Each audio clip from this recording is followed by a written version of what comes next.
I literally was thinking of the last hot cedar falling down on the floor and getting vomiting and laughing about it so I could get happy enough to get up here and have you pick me. So it worked, obviously. I wish to first, along with everybody else in this room, send much love to Jerry and you all as well for beginning this type of program years and years and years ago and allowing us to come into this expanded place, go creative. We're all in it together and there's no ending to it. Yes, indeed. My question is around expanding more into the love that I am. Us men sometimes, we, because of ego or whatever, we place ourselves in these intimate settings with our beloved one, the love of our life, the lady of our life, and sometimes we occasionally aren't up to speed, or the larger part of us doesn't show up, or the expanded part of us isn't there, or you care too much what she thinks. Maybe. And in the process of that, train yourself away from your own guidance, and thus it's the cycle. You care what someone else thinks who can't feed you with resource of source, and in the process deprive yourself of the true resources, and then in your feeling of not enoughness it begins to break down. Well, and my question was around, I mean, is it a mental thing? Is it a physical thing? Is it a worthy thing? What? It's a mental focus thing, and it's a practice thing.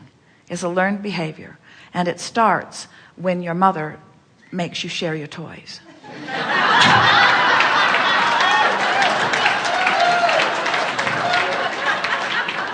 I'm still sharing my toys. Well, there's a difference between sharing your toys and being made to share your toys. Oh. Of course you want to share your toys. You want to share your clarity, you want to share your upliftment, you want to share your money, you want to share your lunch, you want to share your beautiful world, you want to share because it's who you are, and because you're unlimited and you want everyone to feel as wonderful as you feel. But when you are not feeling that, then, and someone says that you should share in order to make them feel better, then it gets out of whack. Clear, isn't it? Yes, yes. Along a different line, but on the same thing, we use, as human beings, we use about 10% of our brains. And how does that fit in with us being in alignment or not being in alignment, being fully expressed as who we are, that sort of thing? Well, who told you that? In other words, how are they measuring such a thing? Are they serious? They don't know what part of your brain's doing what part of what. In other words, they're just guessing at most of it. And rather than thinking about only utilizing 10% of your brain, you see, we would explain it to you that because as they are attaching vibrational reading equipment to you, that's how they're coming to those conclusions. They're not factoring in the vortex part of you. And unless you are in alignment, if they were to put equipment on Esther when she's receiving Abraham, they would be amazed at the percentage of her brain that is being activated through this high energy frequency transmission. In other words, do you realize what's going on? And if they were to put the equipment on you as you're listening, as you found resonance with it, the same thing would be true of all of you. Right. And so what that measurement really is about is alignment or not. And so we're not really out of agreement with what many of them are saying, because most people are walking around not very much tuned into who they are. You know that when you think about the highs that you've had today. In other words, you've had more highs, more high good feeling today than you usually have in a normal day, because you've been focused and you've been resonating with the fullness of who you are. But on a normal day, the really high good feeling, yodeling down the canyon, yahooing feelings that you have are rather infrequent. And the observing and the criticism and the worrying and the frustration, that's a more dominant part of your day. And so it might be 10% in the vortex and 90% not. There may be a very much accurate correlation within that, but we would not assign it to the brain capacity or the brain function. We would assign it to the focus capacity and the focus function. And it is our promise to you that when you take it out of the conversation of thought and put it into the conversation of emotion, it's like sneaking in the back door in all of this. Even though thought comes first and emotion follows, it's always that way. In other words, you focus and the emotion follows. If your intention is to find an emotion that feels good, usually it will lead you to a thought that supports the emotion that you're reaching for. So it's a very helpful thing. That's why some of you have enjoyed this emotional scale that we've talked about. It's a very helpful thing to decide that you want to be happy. If you decide you want to be happy, Esther says, every time that she and Barbara get into the car on the way to the airport, she says to herself, and she doesn't need to say it to Barbara because it's what Barbara lives for all the time, I want to have fun.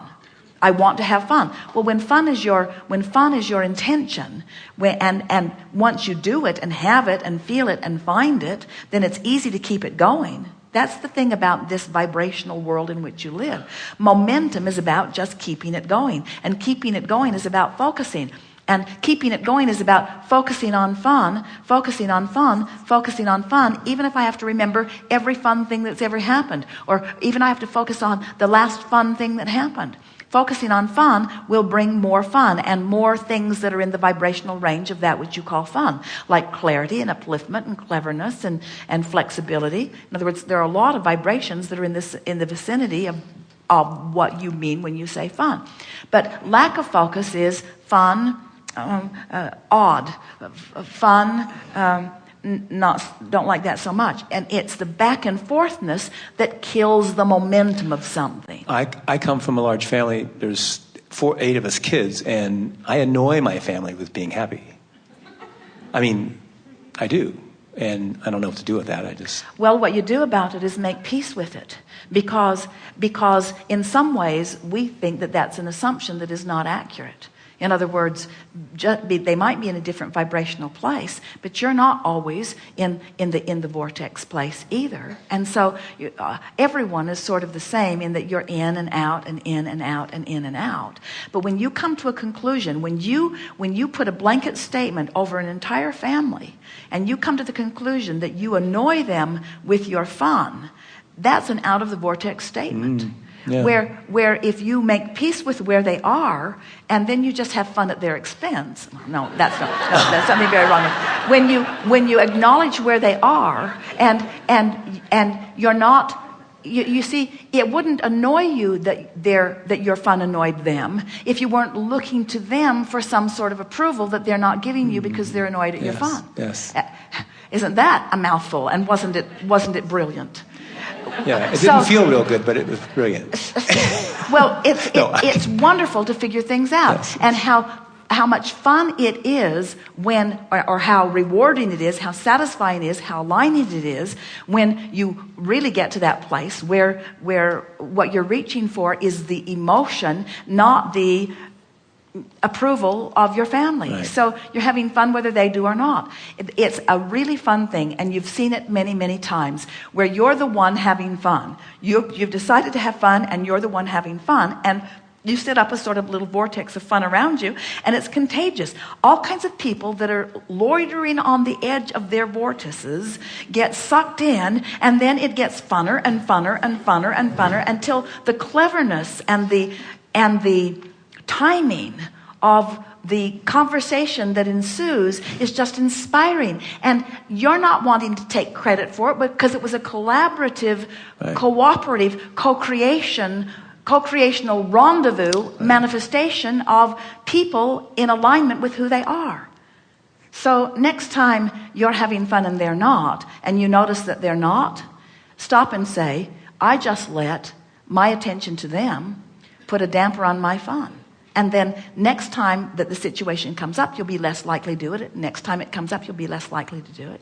Until before long, you will find yourself this chronically aligned person who makes peace with where everyone else is and who stands as a physical human example of everyone on the planet's inner being. And when you stand as a physical example of everyone on the planet's inner being, you have a really good chance of inspiring their alignment with their inner being as they are looking to you and feeling your complete, unequivocal, and unconditional appreciation of law and love of right where they are, right here, right now. You don't need to change anything for me about where you are or how you feel or what's going on. Right. In other words, you're there not having fun, and that's okay with me because I'm having enough fun for all of us. There you are in your meaningful life experiences, having offered me so much opportunity, and I just adore you. And as you begin noticing that, they'll love you for your love, even though they hate you for your fun. And it will all be the same thing. We are at the ending of this gathering, and we are in a time sequence because we are broadcasting further than this room. We've enjoyed this interaction more than words can convey. And today we have convinced you that we don't even need to offer the words. We can just feel the feeling of appreciation, not a big enough word, of that which you are. You are extensions of that which we are, carving out more for yourselves and for us. And there is never-ending appreciation for the process that you are all participating in. Be easy about it, be playful about it, and come to the vortex and play with us and feel the clarity of that which you are. You are deserving of more than you have cashed in, and we are eager to be standing and watching with full view at your awareness of your alignment, which is forthcoming. There is great love here for you. And as always, we stand never-endingly in the vortex.